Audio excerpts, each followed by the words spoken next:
So here we are again with the podcast, and this is my guest, Todd Yarbourrough. I've known Todd for quite a while.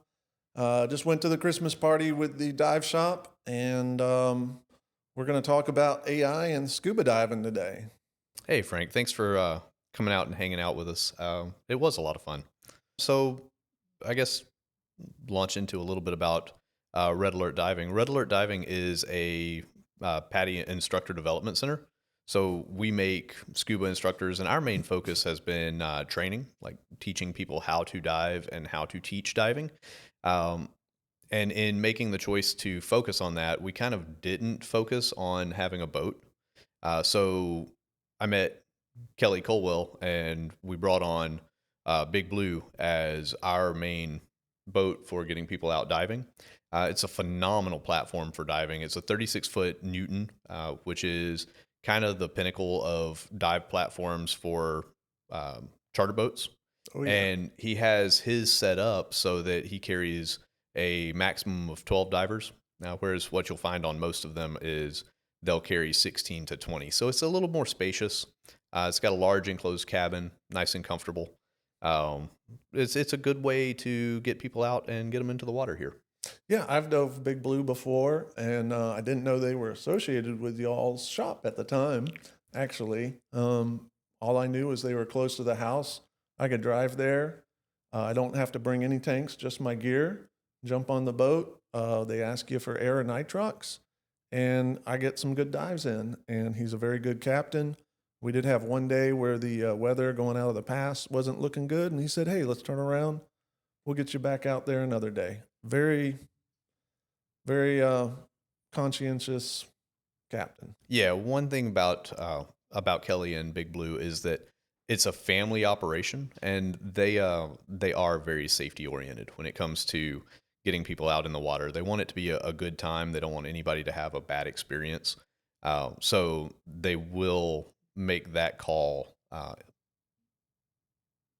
frequently if necessary. You know, it's if the conditions are not good, we don't want to take people out and have them have just a miserable time on the water.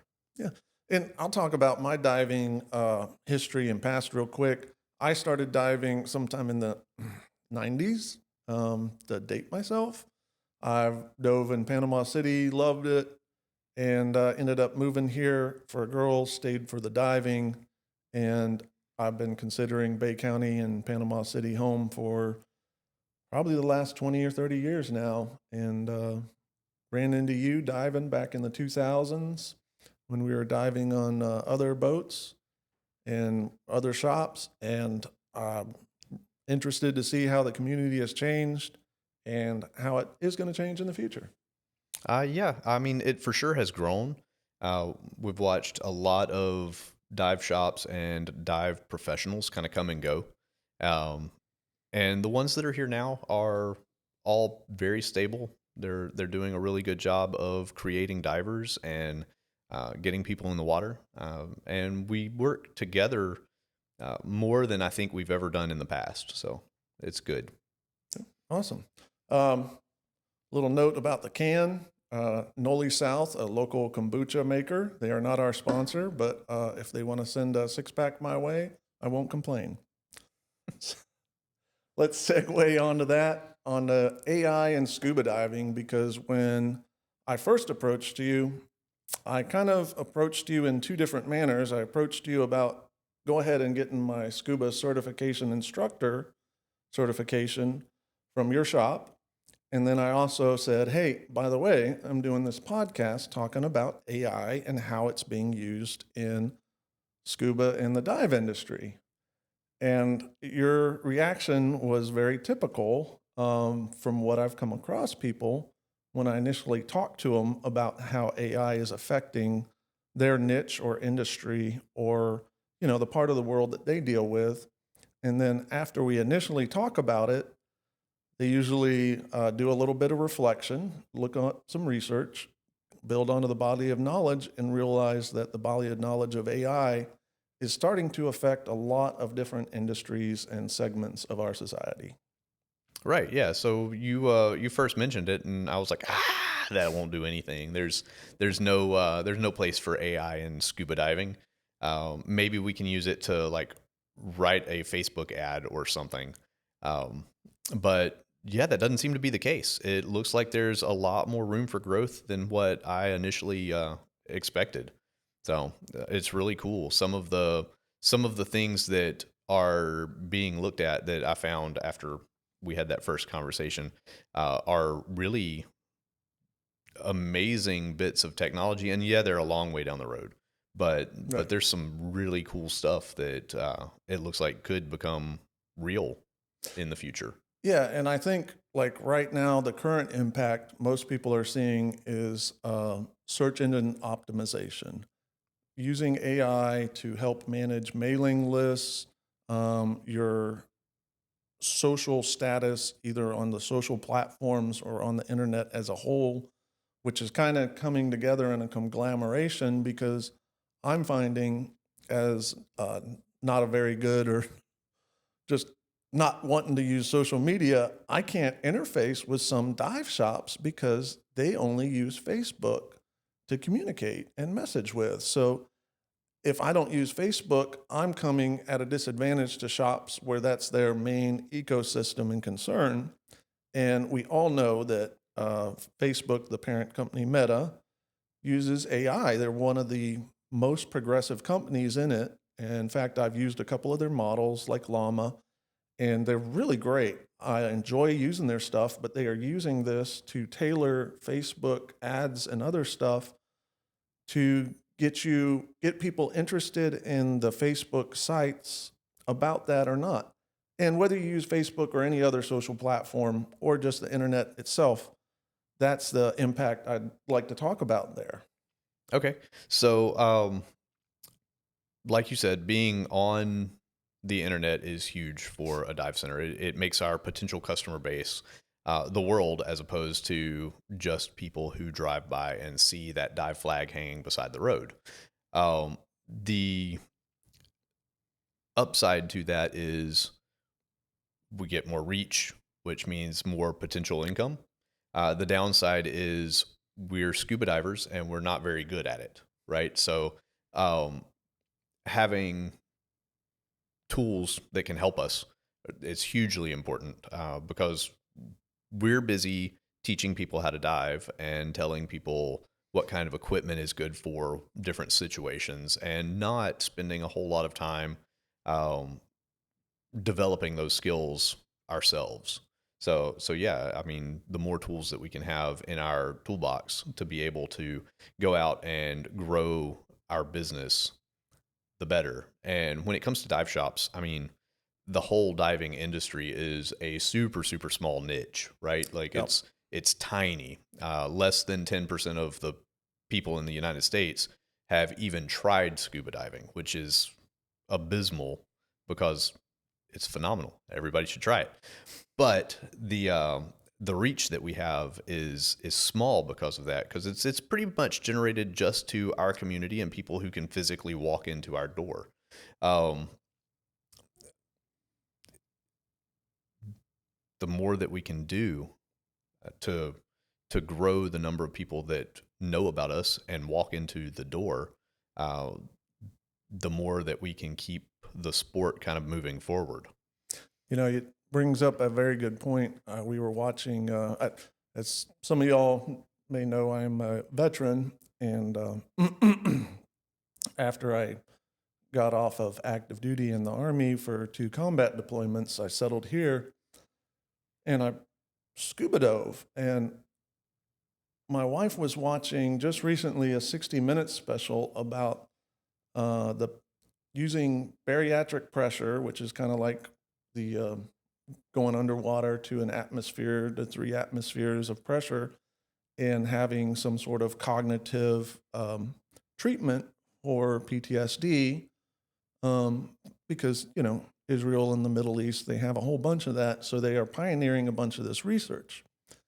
And she looked at me and she said, "Isn't this interesting?" And I'm all like, "Well, yeah, I know. I've been diving since I got here. Why do you think I love diving so much? It starts driving me nuts if I don't go diving because it helps settle part of me that soothes the unpleasant stuff of the PTSD that is associated with combat deployments. Yeah, 100%. So actually, we started about 2 years ago, really focusing on that um, as an avenue for the dive center.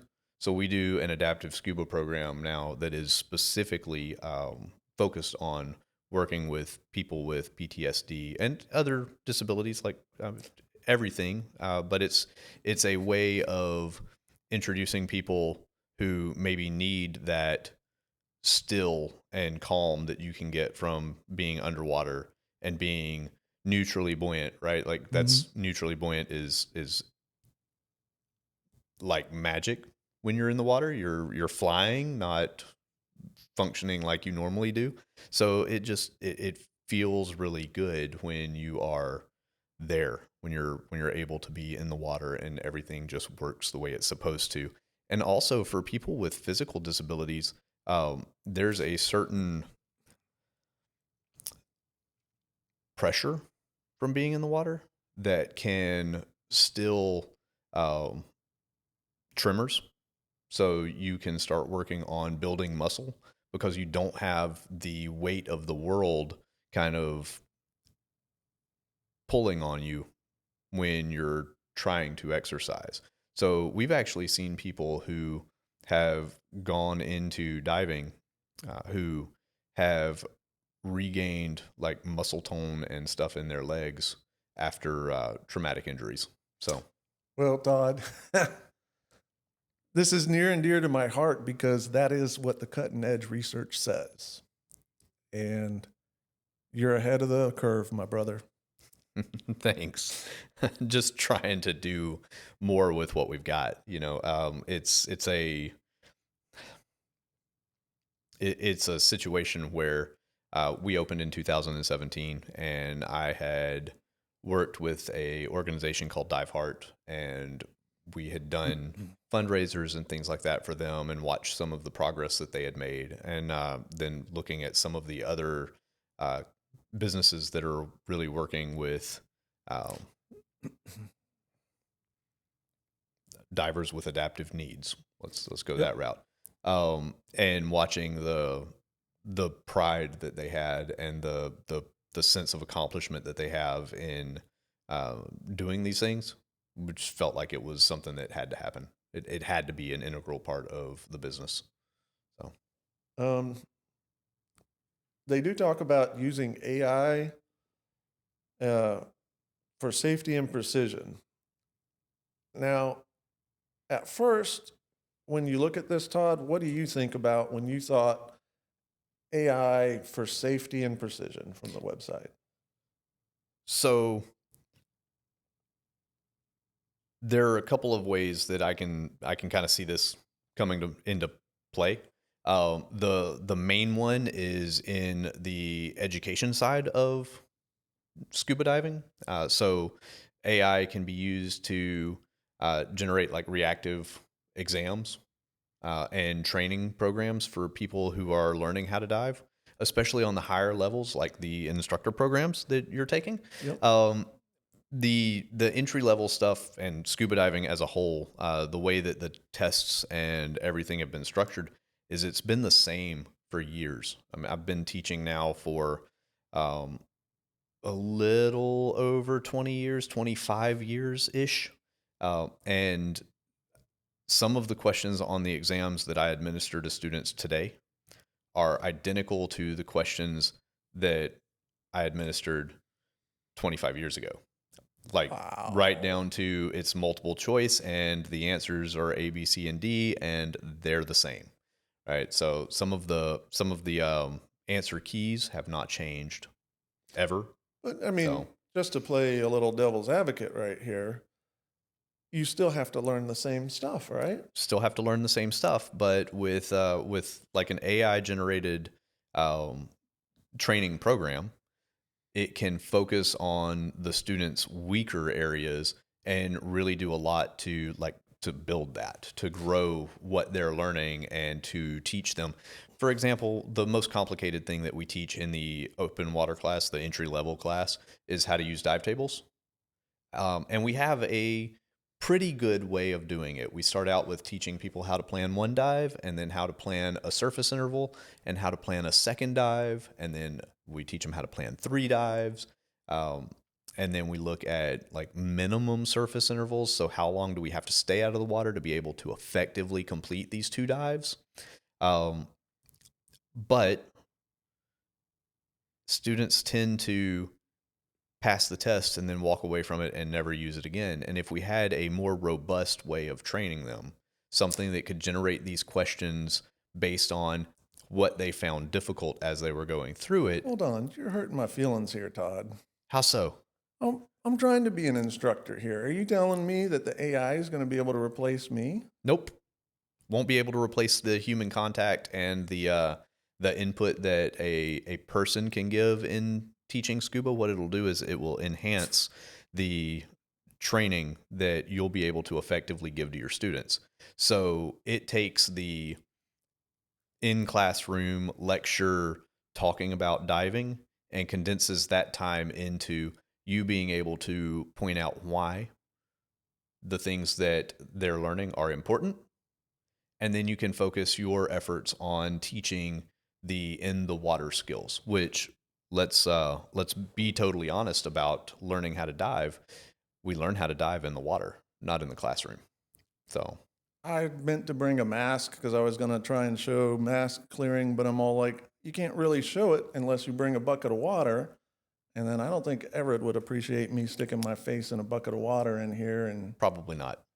but you know, these are the things I think about because to me, one of the things is the cognitive approach, and I talk about cognitive approach because cognitive science and learning how to learn, like that course when I took it, it was one of the free courses, but it really started edging me into how cognitive science can be used, which is one of the things I've used with my work career, being a project manager, and now I'm probably going to use it for this scuba diving instructor.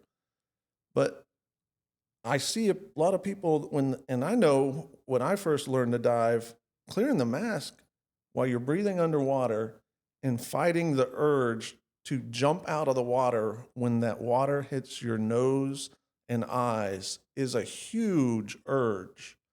And it's just like a huge, like primal survival urge. And to overcome it for me was very difficult. For sure. Yeah, and that's part of what I was saying is like the in the water stuff. The only way that somebody's going to learn that and function in the water is with that human touch, right? You as the instructor need to be there to be able to talk them through that feeling because that we don't breathe underwater. And when that water hits your face and you want to stand up and get away from that situation, right? Yeah. Having someone there that's like, hey, that's okay. That's exactly what happens when you do this the first time. But we're going to go through a couple of simple steps to walk you through it. And we're going to try it again, right? And we'll try it until you can do it comfortably and fluidly. And until I feel like you can do this in a repeatable manner and go on and dive without me in the future, right? Um, the prep work for that, though, is the learning all about the why we need to learn how to do this stuff. And that is where I really see um, AI being able to play a role. So, okay, I'm thinking about this from an AI, hobbyist kind of computer guy. Call me a nerd if you want. Um, but so if I'm an instructor or I'm working through this and I start getting my students and I keep a log and I have them keep a log and the AI can track that and show me where the points where they're showing like maybe they don't know um, about the physics, about the compression real well. And I know when I started diving, all we had was the tables. And now that I'm going on the instructor route, I'm shocked because some people are certified now that never had to learn tables.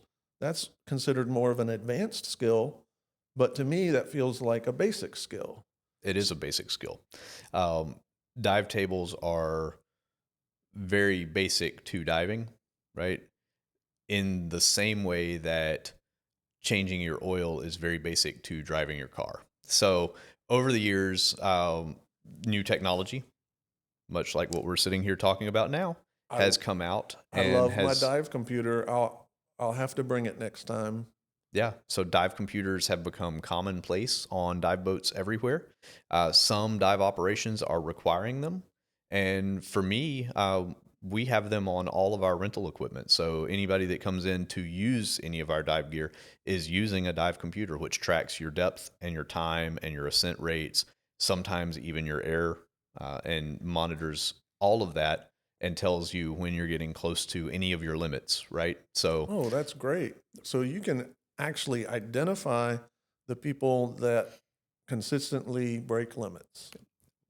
as long as you're tracking it, right? As long as you're tracking it, you can spot the people who are consistently putting themselves at risk, right? Uh, Harder to do because a lot of the computers don't have any way of talking to anything yet, Oh, yeah. right? So they're just independent little units that sit and track that one diver's activities. Well, and I know too, as someone that's been diving with computers from when they were considered a luxury and not mandatory, the computers are not perfect either.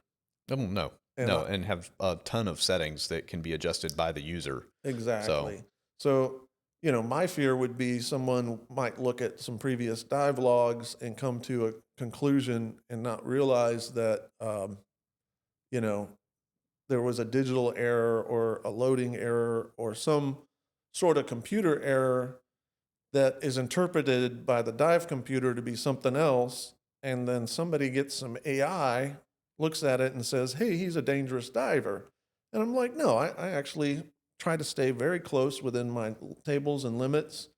Um, but I do like the extra bottom time that computers give me as a diver. right. Well, they're not giving you any extra bottom time. What they're doing is they're tracking a real time dive profile.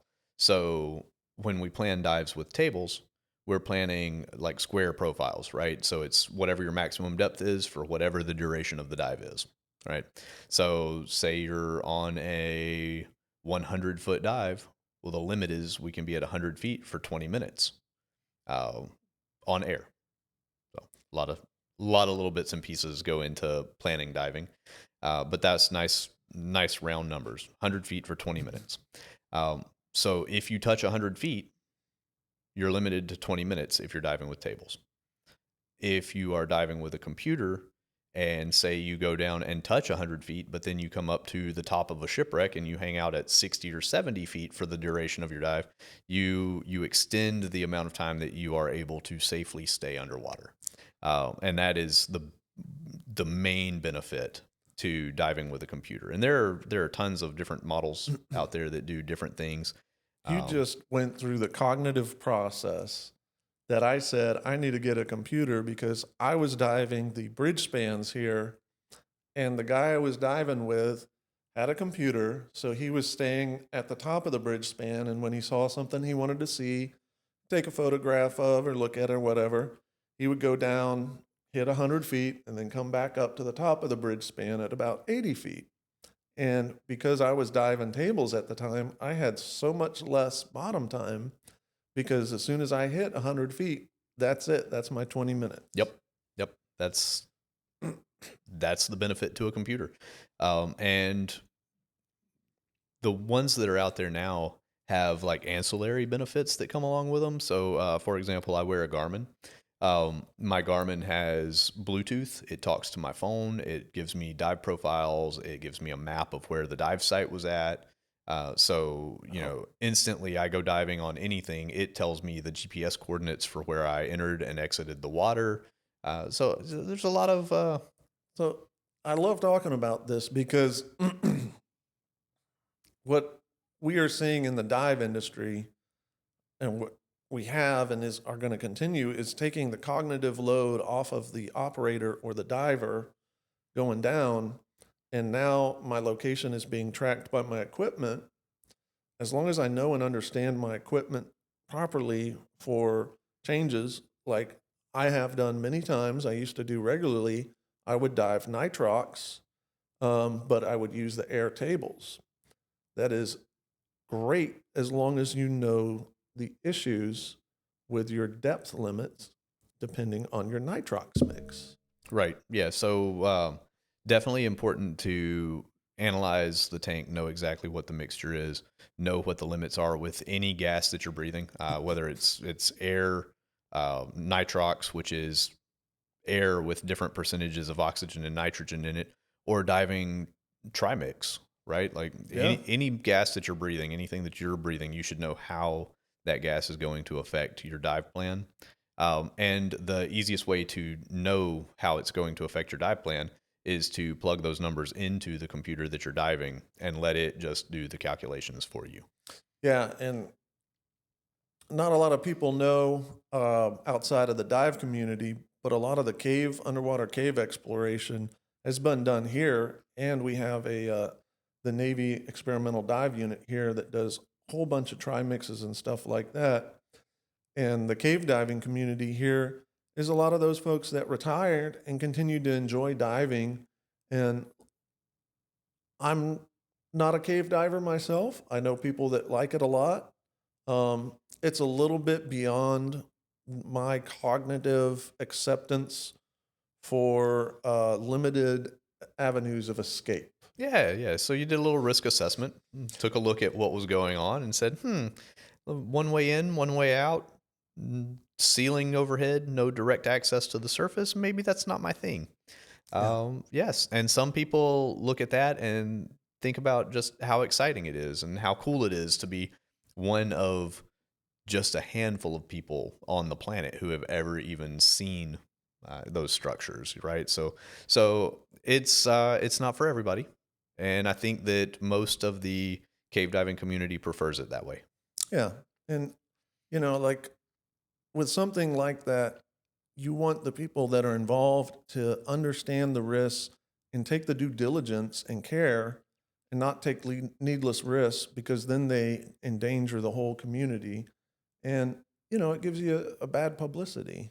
Yes, yeah, yeah. So most of the incidents that have occurred in caves um, are untrained, uncertified, not necessarily uncertified divers, but uncertified in the environment that they are putting themselves into. And it's really easy to take a look at a situation and say, "Oh, well, it's just right there. I can see my way back out." And then the next time you're like, "Oh, well, last time I went just right there and I could see my way back out, so it's okay. I'll just go a little bit further, and then a little bit further, and a little bit further, and then it becomes catastrophic." I originally got my open water certification in a place called Blue Hole, New Mexico. And if you've ever been out there, there's not much other than a big hole that's open and there's water underneath and it comes up. It's in the middle of nowhere, New Mexico. But there is I think they put a gate on there finally because people would go down from where the water comes up and something would happen and someone would tragically die. So to keep people from doing that, they put up gates. They have all sorts of signs, but yet there are still people that try to bypass every provision there is. Yeah, you run into the same thing here. North Florida has cave systems. Central Florida has cave systems. All of them are gated, locked, marked with signs, and we still have Yeah. people that die. It's not as high profile as it used to be. It doesn't happen with the frequency that it did when cave diving was a new part of the sport. But it's still tragic every time that it happens. Yeah. And if there were something that could be done outside of training to help prevent that, I feel like it should be done. But it's a hard it's a hard thing to look at, because without just restricting access to the sites, which we don't want to restrict access, um, how do you stop people? The answer is training. I Well, know the yeah. answer. And both of us have been doing this long enough. We know the answer.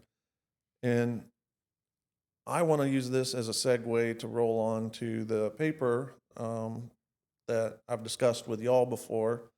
Uh, I call it the werewolf paper.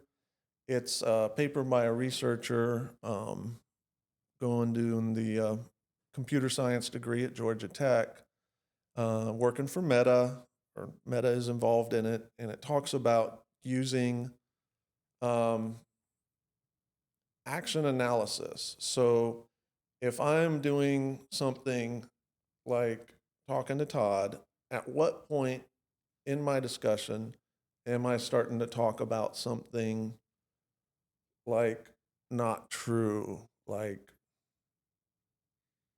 I don't know. I drive a nice fuel efficient little bitty car because I don't like trucks. Is this something that's not true? I don't know what you drive, man. Do you think I drive a small little car? I drive a I Jetta. love trucks, but I drive a Jetta. um, but anyways, in this paper, they talk about taking videos and watching the action analysis. So my idea was, hey, if I'm on a dive boat or something and there's a video, um, which some now may require that. I don't know. For sure, there's operations in um, kind of central Gulf Coast of Florida, where you dive with or snorkel with manatees, and they have video training that's required before every trip. So, Nice. yeah. Yeah. But when you start videotaping people and asking them questions, this AI should be able to find when people are giving deceptive answers. So if you have somebody that, if you're diving in a group, you want to make sure there's nobody in the group that is going to risk the life and safety of the other people in the group, including the instructors and dive operating staff. So I know I don't do a lot of resort diving. That's one of the things I'm looking forward to with my scuba certification. But when I when I was a dive master and deckhand working on boats and helping people scuba, I would always look out for people that were maybe a little unfamiliar with their gear, yet they would start telling me about how much diving they got and all this experience.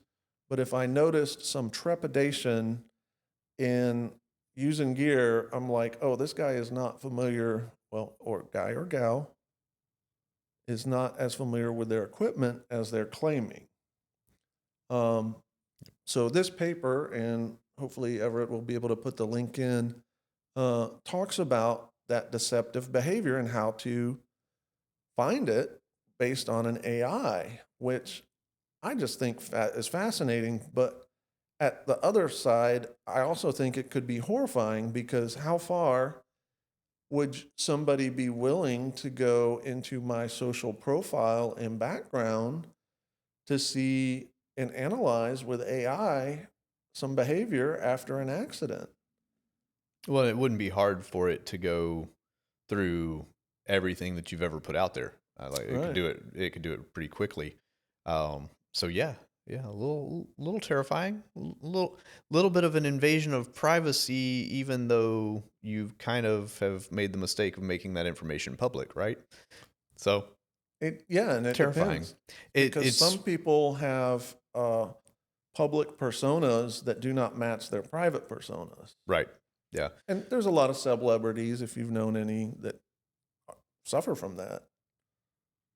Um, I mean, I think there's probably a lot of not celebrities that suffer from that. So a lot of people put their or try to put their best foot forward, or what they perceive to be their best foot forward when it comes to social media, and change the way that they appear to the people around them. I kind of think that's part of what social media is even for, right? Like it's so you can put the best things out to the world, and not everything. But That's so interesting because when I grew up, they called it putting on your Sunday best to go to church. Now it sounds like it's a daily thing that people put with their social media profiles. that's yeah, good analogy. No, I like that. Um, Also, I like that when you grew up, it was going to church, not anything to do with social media. I feel the same. Yeah. I want to talk a little bit about the next episode with the hug and face stuff and have a little back and forth with you on that if you want Yeah, man. to. So next episode, I want to walk through like a sentiment analysis. I think I'm not going to do a reply bot. I think I just want to do like a sentiment analysis. So where I can take notes from, say, a discussion. Now, me being who I am, I'm not going to take a private discussion that I have on any media platform without um, prior consent. I just don't want to do that.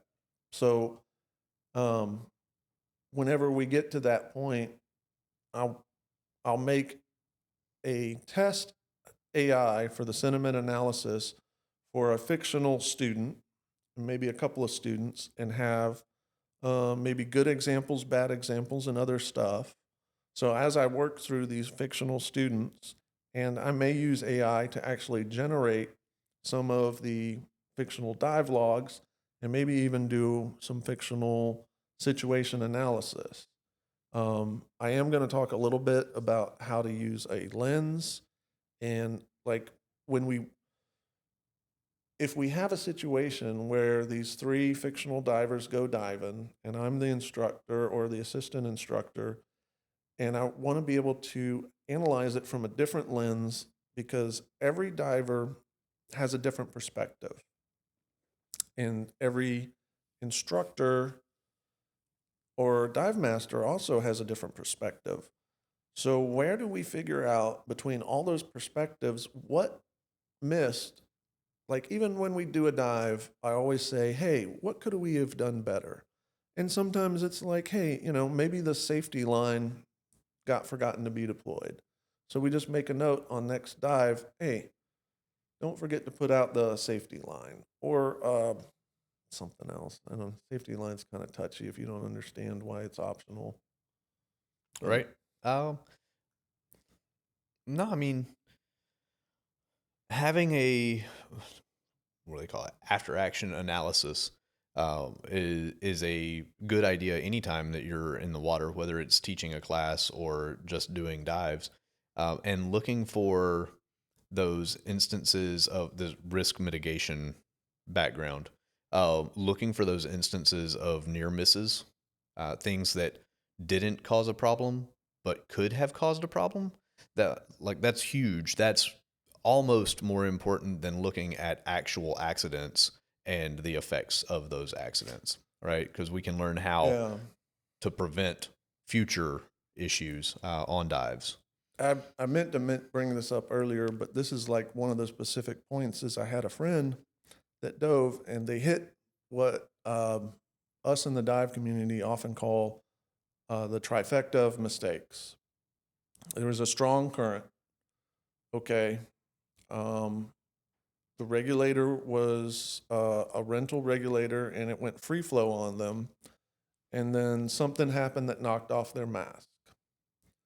So, with those three things, they felt cognitive overload. Um, but instead of panicking, they followed their training. They got up about 20 feet on the rope. Didn't get bent or have an accident.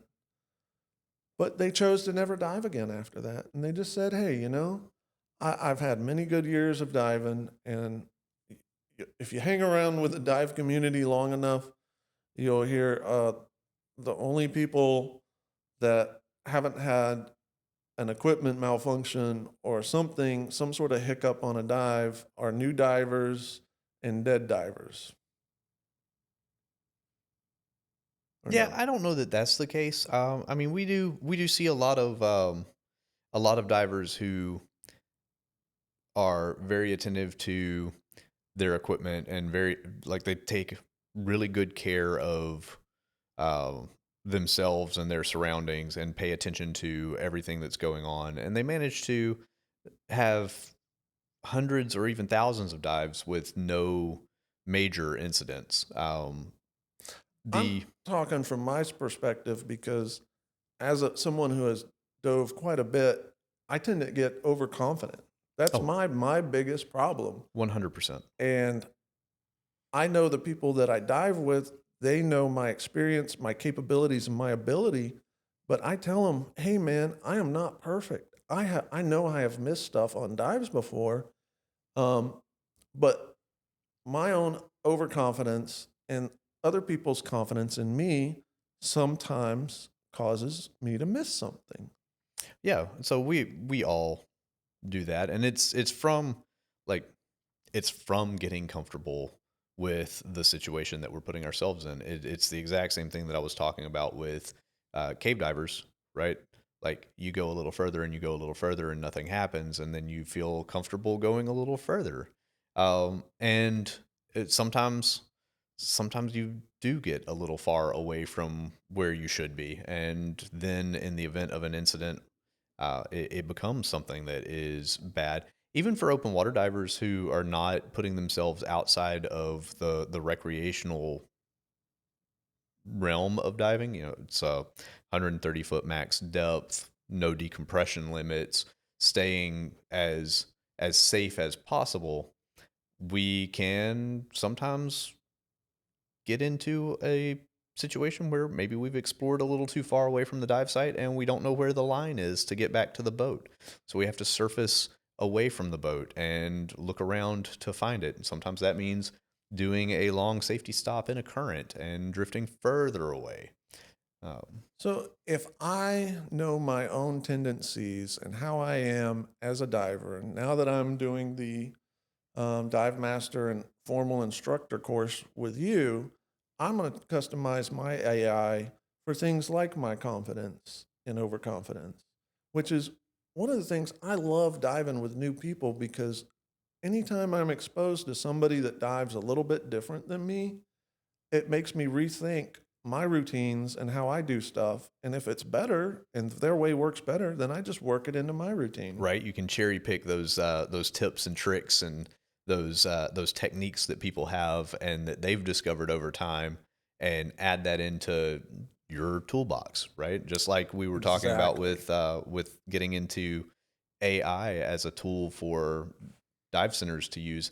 That's outside of where most of us have a comfort level and a place to work from.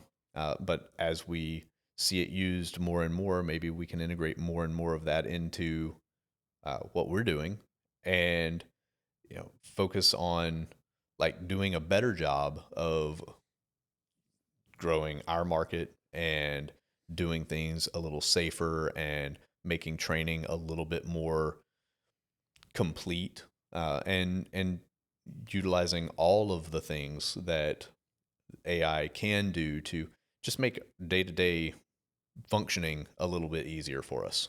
Yeah, and I feel like the dive community, when I got into it, there was still the excitement of the Jacques Cousteau and all that other stuff. Um, and a lot of diving at the time was done for oil and gas industry because I grew up here on the Gulf Coast. And it just it's really interesting to see how it's progressed. But sadly, I haven't seen as much interest in, oceanic exploration. And the sad part to me is I've had people tell me, oh, you better go dive stuff while you can because global warming and the world's gonna, all the coral's gonna be gone and the world's horrible. And I'm like, man, there's still great places to dive right now and cool stuff happening. You can't just listen to all the negative news and be dissuaded. Yeah, absolutely a bleak outlook on things to think about global warming and all of the damage that's going to occur because of it. Um, Not saying by any means that we shouldn't do everything that we can to improve our situation, right? Yeah. Like I hear people all the time um, talk about global warming as though it's something that we can't do anything about because other people are doing so much to add to the damage that's being done. But if you think about it, like in the terms of littering, just because other people are throwing trash on the ground doesn't mean that we shouldn't clean up after ourselves, right? So, Yeah. 100%. That's oof, it's a topic for a different day. Well, we're just talking about AI and scuba diving, and I'm going to try and take this angle and work on it a little bit. I don't know exactly how the next episode's going to go quite yet, um, but I'm going to work on it. We also have another episode coming up about using AI with disaster response and the local National Guard responses because I'm a retired National Guard guy. But yeah, the intersection where AI is creeping in new and innovative ways, like scuba diving, not only is it affecting the web, but it's going to affect how we train, the testing of all this. I have no idea how it's going to pan out, but you know what, Todd? I'm really looking forward to the future. I'm looking forward to diving with you and looking forward to hearing some feedback on the podcast too. Yeah, I am too, Frank. Thanks for letting me come on and chat.